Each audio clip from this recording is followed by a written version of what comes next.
Have you ever wondered if what you are feeling is really love or if it might be a trauma bond? So many of us stays in relationship out of fear, guilt, or habit, confusing intensity with intimacy. In my latest episode of Don't Shrink to Fit, I am talking about what trauma bonds are, how to recognize the signs, and, most importantly, how to start detaching so you can step into the kind of love you truly deserve. If your body is whispering that something is not okay, this conversation is for you, and you might just find the clarity you have been needing.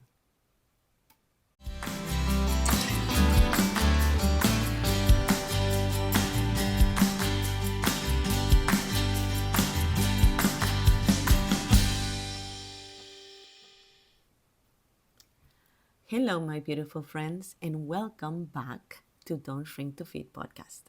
Today, I want to dive into a topic that is both delicate and powerful: trauma bonds. We're going to explore what they are, how they show up in relationships, and how we can begin to recognize the difference between true love and a bond rooted in pain. I know. Sometimes we don't even recognize it because we are so accustomed to be in that kind of relationship that it takes to look within to figure it out. So let's start by answering the question, what is a trauma bond? A trauma bond happens when the ups and downs of a relationship create a cycle that feels like love, but it is actually survival. So instead of experiencing steady safety and care, you are hooked on intensity, the fighting, the making up, the apologies, the brief good times. Your brain and body confuse relief with connection. So, for example, imagine a couple who fights all the time. The arguments are huge, explosive. But afterwards, the makeups feel so passionate and intense that they convince themselves this must be love. I mean, what else? What they are really addicted to is the cycle of pain and relief. Another example is when one partner takes on the role of savior, feels like he needs to take care of the other one. Maybe it's you. Maybe you feel it's your job to fix somebody or to heal that person. So you confuse your caretaking with love, but in reality, the bond is built on guilt, obligation, and even fear of leaving instead of mutual respect and safety. Now, I want to pause here and encourage you to get curious because that's the only way you're really going to find out what kind of relationship you're in. So, just because you are in a relationship doesn't mean you have to stay in it. Listen to your body.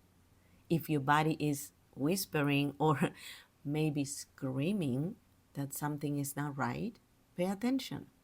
If you constantly question yourself, if you feel drained, if you find yourself minimizing the harm being done, these are not signs of love.